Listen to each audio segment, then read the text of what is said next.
આખા બોલી વહુની સત્ય ઘટના વિશે. શ્રેયા વહુ માંડલિયા પરિવારની નાની વહુ. લગ્ન કરીને આવ્યાના 6 મહિનામાં જ આખા બોલી વહુના નામે પરિવારમાં અળખામણી બની ગઈ. જોકે એની સ્પષ્ટ વાતો એના સાસુમાં અંજનાબેન અને સસરા સુબોધભાઈને એટલા માટે પણ ખટકતી હતી કે એમની મોટી વહુ માધવી ક્યારે પણ એમને એમની કોઈ પણ વાતનો સામો જવાબ આપતી ન હતી કે આપી શકતી ન હતી. માધવીના આ ઘરમાં આવ્યાના 5 વર્ષમાં અંજનાબેને કોઈ પણ કારણે કે વગર કારણે જાણતા કે અજાણતા એને કંઈ પણ સાચું કે ખોટું કહ્યું હશે તો પણ એ ચૂપચાપ મૂંગે મોઢે સહન કરી લેતી હતી. માધવી ભાભીની આ સાલસતા થકી શ્રેયાને એમના પ્રત્યે ખૂબ માનતો હતું જ, પણ સાસુમાના વજૂદ વગરના માનસિક અત્યાચારનો વિરોધ કરવા એમને વારંવાર પ્રેરતી હતી. તો પણ માધવીએ ક્યારેય પણ એ હિંમત કેળવી જ નહીં. તેનાથી વિપરીત શ્રેયાને ક્યારેય પણ સાસુમાની કોઈ ટકોર વિના કારણે કે લાગતી તો એ વિના સંકોચે એમને જવાબ આપી દેતી હતી. આ બાબત ઘણીવાર એમના વચ્ચે નાના મોટા ઘર્ષણનું કારણ બની જતું હતું. તેથી એ એમની નજરમાં કણાની જેમ ખટકતી હતી અને આખા ઘરમાં અળખામણી બની ગઈ હતી. જો કે શ્રેયાએ ઘણીવાર એના પતિ અનિકેતને સમજાવવાની કોશિશ કરી, પણ અનિકેત પોતાની મમ્મીને જૂનવાણી ગણાવીને એમનો પક્ષ લેતો. એટલે શ્રેયા પણ આ વિશે વધુ કાંઈ કરી શકે એમ નહોતી. આજે જો કે શ્રેયાએ સવારના ઉઠતા વેત એવું મન મનાવી લીધું હતું કે કંઈ પણ થાય એ એના સાસુમા સાથે કોઈ પણ વાદ વિવાદ નહીં જ થવા દે, ભલે પછી એને હંમેશની મુજબ અકારણ ટોકવામાં આવે. કારણ કે આજે એના લગ્નના પૂરા 6 મહિના પછી એના મમ્મી પપ્પા આવવાના છે. એટલે કમસે કમ આજે એમની સામે કોઈ પણ તમાશો કરીને એમને વ્યથિત કરવા નહોતી માંગતી. એટલે એ વહેલી સવારથી જ પોતાના મમ્મી પપ્પાના ભાવતા વ્યંજનો બનાવવામાં વ્યસ્ત થઈ ગઈ હતી અને એની જેઠાણી માધવી પણ એટલા જ ઉત્સાહથી એને મદદ કરવા જોડાઈ ગઈ હતી. ત્યાં અચાનક સાસુમાં રસોડામાં ધમકી પડ્યા અને બોલ્યા, ઓહો હો, આજે કોના મનમાં આ 56 ભોગ બનાવાઈ રહ્યા છે? સાસુમાનો આ ટોણો શ્રેયાને સોસરવો ઉતરી ગયો. એટલે તરત એનો પ્રત્યુત્તર આપવા ગઈ તો માધવી ભાભીએ એને ઈશારાથી ચૂપ રહેવા માટે કહ્યું અને એણે પોતે જવાબ આપ્યો, અરે મમ્મી, આપણી તો કાલે જ વાત થઈ ગઈ હતી કે શ્રેયાના મમ્મી પપ્પા આજે એના લગ્ન પછી પહેલી વાર આપણા ઘરે આવી રહ્યા છે. માધવીની વાત સાંભળીને સાસુમાએ મોઢું વાંકું કર્યું અને એક તીરછી નજરે શ્રેયા તરફ જોતા મનોમન બોલ્યા, આવવા દે એના મા બાપને. આજે તો એની બધી ચરબી ન ઉતારી દઉં તો મારું નામ અંજના નહીં. શ્રેયાના મમ્મી પપ્પાનું આગમન, સ્નેહ મિલન અને પ્રતિભોજન બાદ સૌ કોઈ વાતોએ વળગ્યા. અહીં તહીંની કૌટુંબિક ઔપચારિક વાતોના અંતે શ્રેયાના પપ્પાએ ખૂબ જ સહજતાથી પોતાની જિજ્ઞાસાને સંતુષ્ટ કરવા માટે વેવાઈને પૂછ્યું, તો કેમ લાગે છે અમારી દીકરીનું પરફોર્મન્સ? ઘરના કામકાજમાં તો એ નિપુણ તો છે જ, પણ શું બાકી બીજી બધી વાતોએ તમારી અપેક્ષામાં ખરી ઉતરે છે કે નહીં? તમારા બંનેનું સરખું ધ્યાન રાખે છે કે નહીં? પપ્પાના આવા અકલ્પનીય સવાલો સાંભળીને શ્રેયાના પેટમાં ફાળ પડી. એને એક અણધારા ઝંખવાતા તેને આગમનના એંધણ થઈ આવ્યા. કારણ કે એ જાણતી જ હતી કે છેલ્લા 6 મહિનાઓ દરમિયાન એવું ક્યારેક જ બન્યું હશે કે સાસુમા સાથે કોઈ પણ જાતની નાની મોટી વાત ઉપર વિવાદ ન થયો હોય. એટલે હવે તો એવું એનું આવી જ બનશે. અંજનાબેનને પણ જાણે બગાસું ખાતા મોઢામાં પતાસું આવી ગયું હોય એવા હર્ષો ઉલ્લાસની લાગણી થઈ આવી.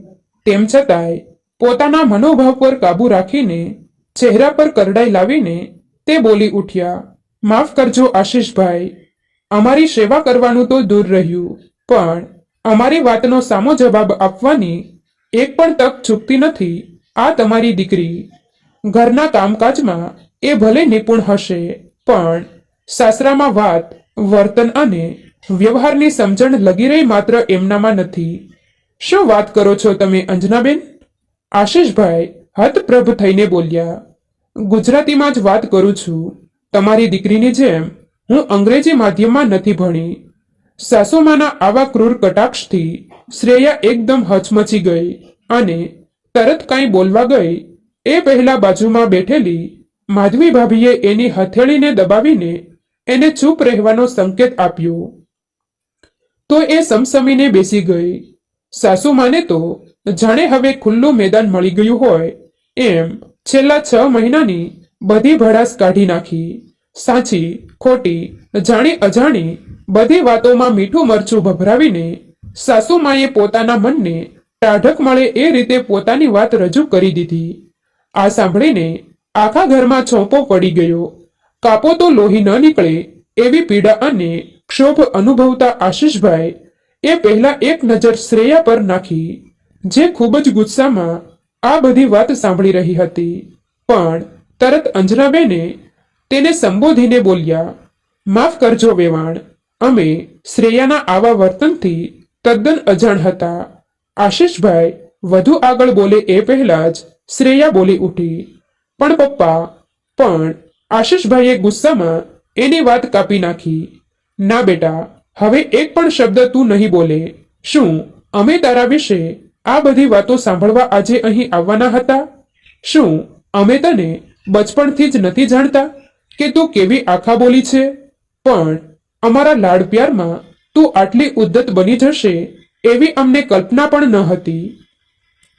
તારા આવા આખા બોલા સ્વભાવને કારણે આજે અમારે નીચું જોવાનો વારો આવ્યો છે. પણ બસ હવે જે થઈ ગયું એ થઈ ગયું. આજ પછી તારા વિશે આવી કોઈ ફરિયાદ ન આવવી જોઈએ એની અમને ખાતરી આપ અને આમની માફી માંગ. એટલે હવે અમે અહીંથી થોડાક સન્માનપૂર્વક જઈ શકીએ. શ્રેયાને હવે લાગ્યું કે જો આજે એ બોલવાની હિંમત નહીં કરે તો ચૂપ રહેવાની બહુ મોટી કિંમત ચૂકવવી પડશે. એ તરત જ માધવી ભાભીએ દબાવેલી તેની દબાવી રાખેલી હથેળીને એક ઝાટકે છોડાવીને ઊભી થઈ ગઈ અને મક્કમ સ્વરે બોલી ઉઠી, પપ્પા, મને માફ કરજો, પણ હું માફી નહીં માંગુ, કારણ કે તમે ફક્ત એક તરફી વાત સાંભળીને કેમ માની લીધું કે બધો વાંક મારો જ છે? મારી પણ વાત સાંભળ્યા વગર તમે આવો ન્યાય કરશો તો એ જ મોટો અન્યાય કહેવાશે. તમારા બધાની નજરમાં હું ભલે 100% ગુનેગાર હોઈશ, પણ જેમ અદાલતમાં પણ સાચા ગુનેગારને પોતાની વાત કહેવાનો અધિકાર હોય છે, તેમ મને પણ મારી વાત કહેવાનો હક હોવો જ જોઈએ. ઘણા બધા સમયથી ચૂપ બેઠેલા આશીષભાઈના પત્ની સુધાબેન પોતાની દીકરીની વહારે આવ્યા. ઠીક છે બેટા, તારે પણ આ વિશે જે સ્પષ્ટતા કરવી હોય એ તું કરી શકે છે. પોતાની મમ્મીના આ લાગણીસભર શબ્દો સાંભળીને શ્રેયાએ સંપૂર્ણ આત્મવિશ્વાસથી સાસુમા અને સસરાના એક આક્ષેપોને ખૂબ જ વ્યવસ્થિત રીતે ચણાટ કરીને જે જવાબો આપ્યા એ સાંભળીને બધા સતબદ્ધ થઈ ગયા.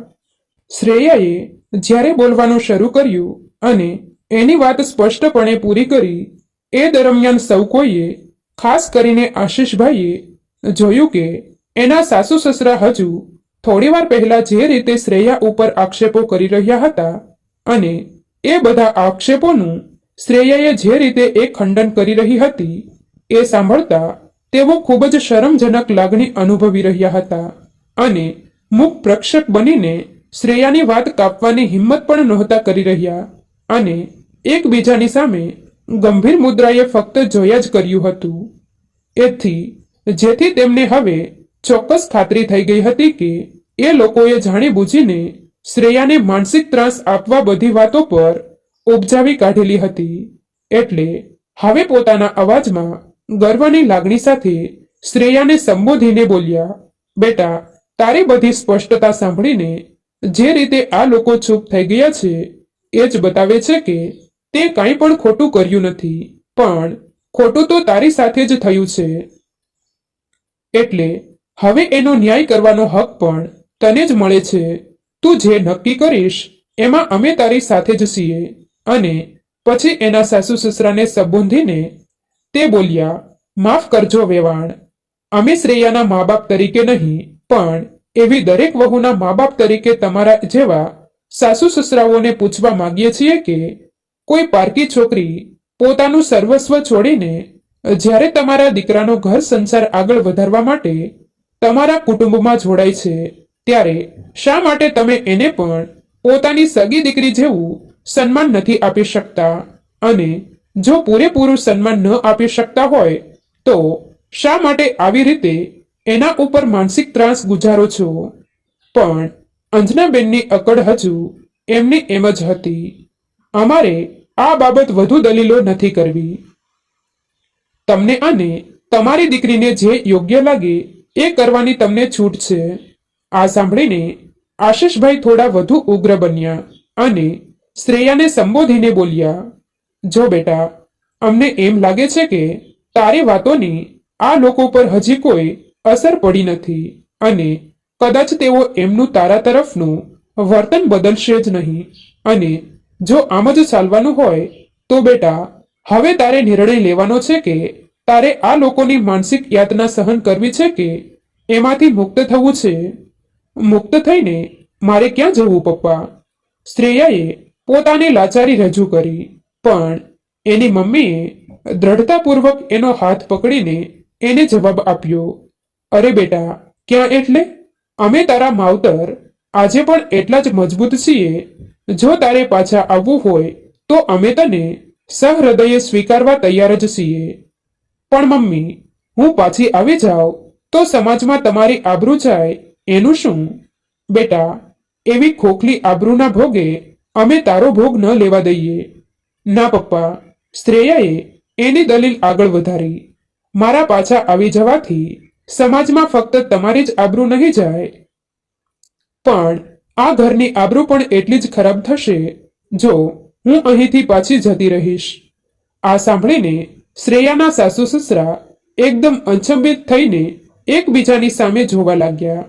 પણ આશીષભાઈ બોલ્યા, જો એ લોકોને એમની આબરૂની ચિંતા હોત તો તારી સાથે આવો ગેરવર્તાવ તો ન જ કર્યો હોત. બેટા, અમે તને લડાયક બનાવી છે, પણ સ્વરક્ષણ માટે અને અન્યાય સામે લડવા માટે, અન્યાય સહન કરવા માટે નહીં. તેમ છતાં આ તારી પોતાની લડાઈ છે, એટલે તું જ નક્કી કર કે હવે તારે શું કરવું છે. જો પાછા આવવું હોય તો અમે અત્યારે જ તને પાછી લઈ જવા માટે તૈયાર જ છીએ, કારણ કે હવે આ ઘરમાં તને એક પળ માટે માનસિક ત્રાસ આપવામાં આવશે તો એ હવે અમે નહીં જ સહન કરી શકીએ. પપ્પા, શ્રેયા બોલી, સંતાનોને કેટલીય ભૂલો મા બાપ જતી કરતા હોય છે, તો ક્યારેક સંતાનો પણ પોતાના મા બાપની ભૂલો કેમ જતી ન કરી શકે? મારા સાસુ સસરાએ મારા પ્રત્યે જે વલણ અપનાવ્યું છે એ એમની ભૂલ સમજીને એમને વધુ એક તક આપવા માંગુ છું. મને પાછી અપનાવી લેવા માટે આપ તૈયાર જ છો એ તમારા પીઠબળ સાથે હું અહીં જ રહીશ અને વધુને વધુ કોશિશ એવી કરીશ કે મારા આ મમ્મી પપ્પાનો મારા માટેનો અભિગમ બદલાય.